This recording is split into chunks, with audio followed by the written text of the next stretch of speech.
আপনাকে যদি গভীর সমুদ্রের মাঝে একটা কন্টেইনারের মধ্যে করে ফেলে দিয়ে আসা হয় তাহলে আপনি কিভাবে সার্ভাইভ করবেন? আজকের মুভিটা ঠিক এরকম একটা সার্ভাইভাল মুভি। কাহিনী শুরু হয় মিয়া আর নিকো নামের একটা কাপলকে দেখিয়ে। তারা দুইজন তাদের কান্ট্রি থেকে ইল্লিগালি পালাচ্ছিল। আসলে তারা যে দেশে ছিল সেই দেশের সাথে তার আশেপাশের দেশের যুদ্ধ লেগেছিল, যার কারণে ধীরে ধীরে ওই দেশটাই খাবারের কমতি দেখা দেয়। যার কারণে সরকার বয়স্ক লোক, বাচ্চা, এমনকি প্রেগনেন্ট মেয়েদেরকেও মেরে ফেলতো, যেন খাবারের কমতিটাকে কমানো যায়। আর এরই কারণে তারা তাদের একটা বাচ্চাকে হারিয়েছে। আর তাই তারা তাদের প্রাণ বাঁচানোর জন্য তাদের নিজেদের দেশ থেকে ইল্লিগালি পালাচ্ছে। তারা যাচ্ছে আয়ারল্যান্ডের উদ্দেশ্যে। কিছুক্ষণ পর দেখা যায় তাদের এজেন্ট তাদেরকে তাদের কন্টেইনারে বসিয়ে দেয়।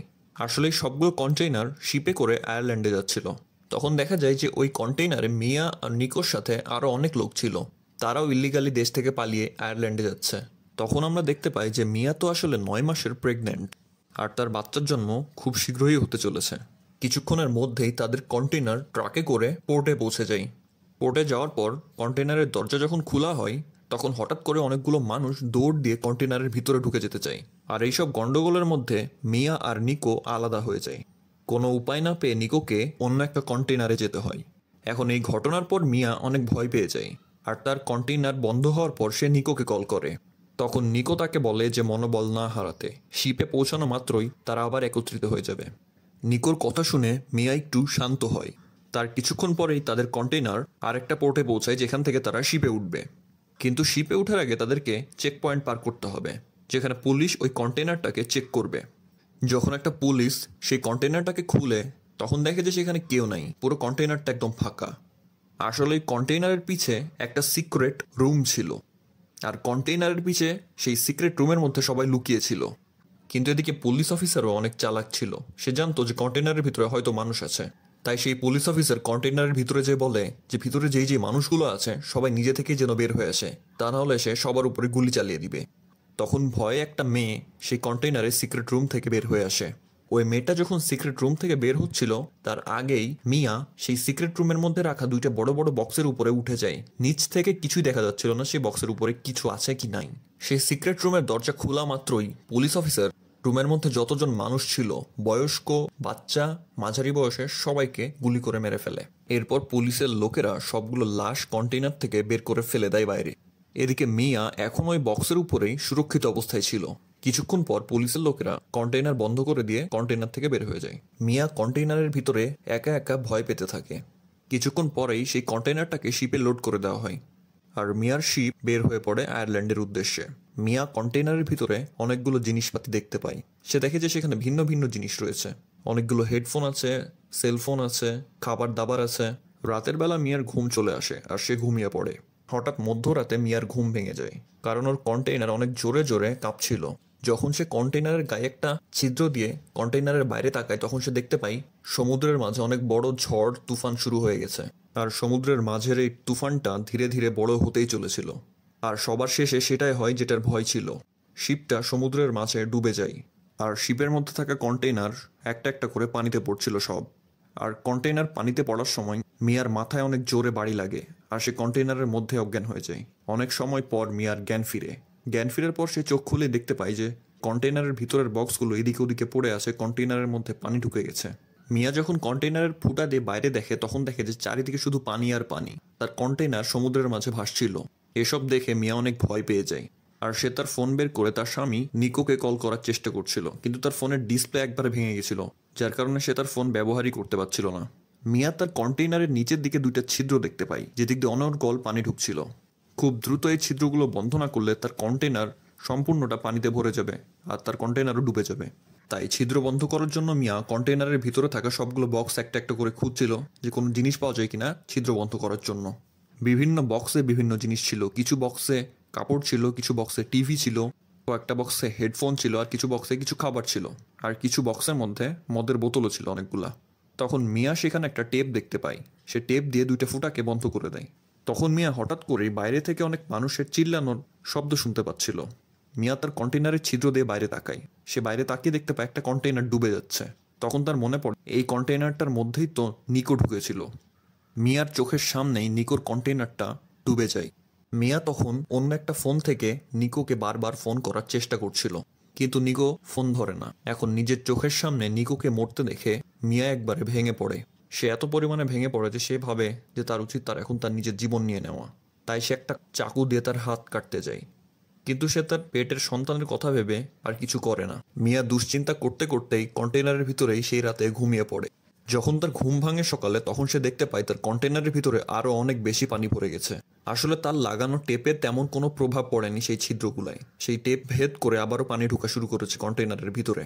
তাই মিয়া সেই প্লাস্টিক বক্সগুলো থেকে কিছু রাবার বের করে, আর সেই রাবারগুলোকে কেটে সেই ছিদ্রগুলোর মধ্যে ভরে দেয়, আর পানি আসা আটকিয়ে যায়। এরপর একটা পাইপ দিয়ে মিয়া কন্টেইনারের ভিতরে আসা পানিগুলোকে কন্টেইনারের বাইরে বের করে দেয়। তখন মিয়ার অন্য ফোনে হঠাৎ একটা আননোন নাম্বার থেকে কল আসে, আর এই কলটা ছিল নিকোর। অর্থাৎ নিকো এখনো মারা যায়নি। নিকো মিয়াকে বলে সে ওই শিপে ছিলই না, যেই শিপে মিয়ার কন্টেইনার ছিল।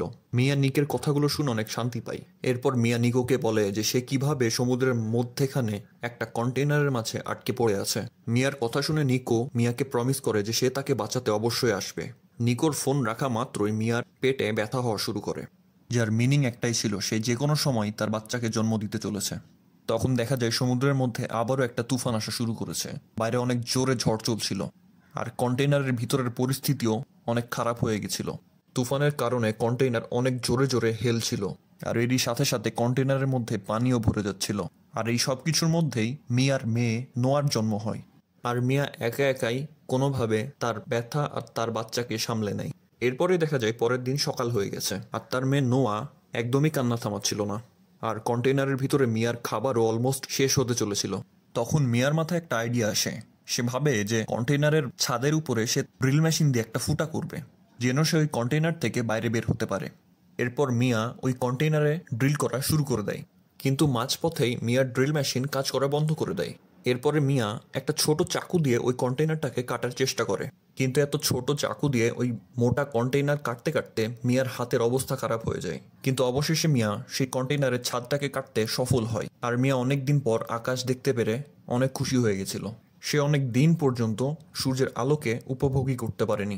অন্ধকার একটা কন্টেইনারের মধ্যে সে এতটা দিন কাটিয়েছে। মিয়া কন্টেইনারের ছাদের উপরে তার মেয়েকে নিয়ে আসে, আর তার মেয়েও কান্না থামিয়ে ফেলে। তখন সমুদ্রের মাঝে মিয়া কিছু মাছ দেখতে পায়। মিয়া মাছগুলোকে ধরার চেষ্টা করে, কারণ কন্টেইনারের ভিতরে অলরেডি তার খাবার শেষ হতে চলেছে। তাই তাকে আর তার মেয়েকে বেঁচে থাকার জন্য এখন তাদের মাছের উপরই নির্ভর করতে হবে। শুরুতে সে একটা মাছও ধরতে পারছিল না, সবগুলো মাছ তার হাত ফসকে চলে যাচ্ছিল। ঠিক সেই সময় মিয়া আকাশ দিয়ে প্লেন যেতে দেখে। তখন সে দ্রুত চলে যায় কন্টেইনারের ভিতরে। সে একটা টিভির স্ক্রিন ভাঙে, আর সূর্যের আলোর রিফ্লেকশন প্লেন পর্যন্ত পৌঁছানোর চেষ্টা করে। কিন্তু সে যখন কন্টেইনারের ভিতর থেকে টিভির স্ক্রিন নিয়ে বের হচ্ছিল, তখন তার পা কেটে যায়। তার পা কাটার কারণে তার পা দিয়ে অনেক রক্ত বের হয়, আর তার অনেক ব্যথাও হয়। এদিকে প্লেনও চলে যায় তার আলো দেখতে না পেয়ে। তাই তার এখন উচিত তার আগে রক্ত পড়াটা থামানো। সে কন্টেইনারের ভিতরে চলে আসে। সে অ্যালকোহল দিয়ে তার পাটাকে আগে ধুয়ে নেয়। তারপর সে তার কাটা জায়গাটাকে সেলাই করে দেয়। তখন তার প্রচুর পরিমাণে ব্যথা হচ্ছিল। তখন মিয়ার মাথায় একটা বুদ্ধি আসে। সে ভাবে যে কন্টেইনারের মধ্যে বক্সের ভিতরে থাকা ইয়ারফোনগুলোকে সে ব্যবহার করতে পারে, আর সেগুলোকে জোড়া লাগিয়ে একটা জাল বানাতে পারে, আর সেই জাল দিয়ে সে মাছ ধরতে পারবে। মিয়া অবশেষে একটা জাল বানিয়ে ফেলে, আর সেই জাল যখন সে সমুদ্রের মাঝে ফেলে, তার জালে মাছও আটকাচ্ছিল। আর এভাবে মিয়া তার খাবারের ব্যবস্থা করে ফেলে। এভাবেই তার খাবারের ব্যবস্থা হচ্ছিল, আর সে তার পানির ব্যবস্থা করছিল বৃষ্টির পানি থেকে। সে বাটিতে করে বৃষ্টির পানিগুলোকে জমিয়ে রাখতো। আর এভাবেই দিন কেটে যাচ্ছিল। সময় পার হওয়ার সাথে সাথে মিয়াও হতাশ হয়ে পড়ছিল যে আর কতদিন তাকে এভাবে কন্টেইনারের মধ্যে কাটাতে হবে। তখনই হঠাৎ একদিন রাতে তার কাছে নিকোর কল আসে। নিকো মিয়াকে কল করে বলে যে সে শিপে করে তার কন্টেইনারের কাছে আসছিল, কিন্তু মাঝপথে তাকে পুলিশ ধরে ফেলে। আর পুলিশের কাছ থেকে পালানোর সময় তার গুলি লেগে গেছে, আর এখন তার এত পরিমাণে রক্ত বের হয়েছে সে হয়তো আর বাঁচবে না। শেষে নিকো মিয়ার কাছে ক্ষমা চায়। সে বলে যে আমি তোমাকে আর আমার মেয়েকে বাঁচাতে পারলাম না। যাওয়ার আগে মিয়া নিকোকে তার মেয়ের সাথে কথা বলায়। এখন এত কিছু হওয়ার পর এইসব ঘটনা দেখে মিয়া একদমই ভেঙে পড়ে। সে বুঝতে পারছিল না যে সে এখন কি করবে, কিভাবে বা এই সমুদ্রের মাঝখান থেকে সে বের হবে। কিন্তু মিয়াকে তো বাঁচতেই হবে, কারণ তার মেয়ে আছে একটা এখন। আর এতদিন পর্যন্ত মিয়া বেঁচে ছিল শুধু তার মেয়ের জন্যই, কারণ সে তার বাচ্চাকে সুরক্ষিত দেখতে চাচ্ছিল। এরপর পরের দিন সকাল হয়, আর মিয়া তার কন্টেইনারের মধ্যে থাকা ছোট ছোট বক্সগুলো দিয়ে একটা ছোট্ট নৌকা বানানোর চেষ্টা করে, যেন কোনো বিপদ হলে সে কোনোভাবে নোয়াকে বাঁচাতে পারে। এই ছোট্ট নৌকাটা বানাতে বানাতে তার রাত হয়ে যায়, রাতের বেলা হঠাৎ করে সেই কন্টেইনারের ভিতরে পানি ভরা শুরু করে। তখন মিয়া তার জরুরি জিনিসপত্র নিতে কন্টেইনারের ভিতরে চলে আসে। জিনিসপত্র নিয়ে বের হওয়ার সময়ই কন্টেইনারের ভিতরে মিয়ার পা আটকে যায়, আর সে বের হতে পারছিল না একদমই। এদিকে কন্টেইনারও সমুদ্রের মধ্যে ডুবতে শুরু করে। এদিকে নোয়া সমুদ্রের ঢেউয়ের কারণে কন্টেইনার থেকে দূরে সরে যেতে থাকে। কন্টেইনারের মধ্যে আটকে পড়া মিয়া কোনোভাবে সে তার পাটাকে কন্টেইনারের ভিতরে আটকে যাওয়া জায়গা থেকে ছাড়াই আর দ্রুত বের হয়ে আসে কন্টেইনারের ভিতর থেকে। সে বের হয়ে সবার আগে ছুটে যায় নোয়ার কাছে। সে যেই আগে চেক করে যে তার মেয়ে ঠিক আছে কিনা। সে যে দেখে যে নোহার কিছু হয়নি। এভাবে ছোট্ট নৌকাটায় তার মেয়েটাকে নিয়ে ভাসতে ভাসতে পরের দিন সকাল হয়ে যায়। কিন্তু মিয়ার অবস্থা অনেক খারাপ হয়ে গেছিল। তার অবস্থা এত বাজে হয়ে গেছে যে সে আর বেশিক্ষণ বেঁচে থাকতেও পারবে না। তখন সেখানে কিছু জেলে এসেছিল তাদের নৌকা নিয়ে মাছ ধরতে। জেলেরা মিয়াকে দেখতে পায়। তারা দ্রুত চলে যায় মিয়ার কাছে। তারপর সেই জেলেরা নোয়াকে আর তার মাকে বিশাল সমুদ্র থেকে বের করে তাদের নৌকায় তুলে নেয়। যখন মিয়ার জ্ঞান ফিরে তখন সে সবার আগে তার মেয়ের খবর নেয়। সে দেখে যে তার মেয়ে সুস্থ আছে। আর সে এটাও দেখতে পায় যে সে আসলে আয়ারল্যান্ডে পৌঁছে গেছে, কারণ সেই জেলেরা আয়ারল্যান্ডেরই ছিল। আর এভাবেই সে 1 মাসের মতো সমুদ্রের মাঝে কন্টেইনারের মধ্যে ছিল। সে শুধু তার নিজের জীবনই বাঁচায়নি, সে তার মেয়েরও জীবন বাঁচিয়েছে। এটাই ছিল নোহার ফিল্মের সম্পূর্ণ কাহিনী।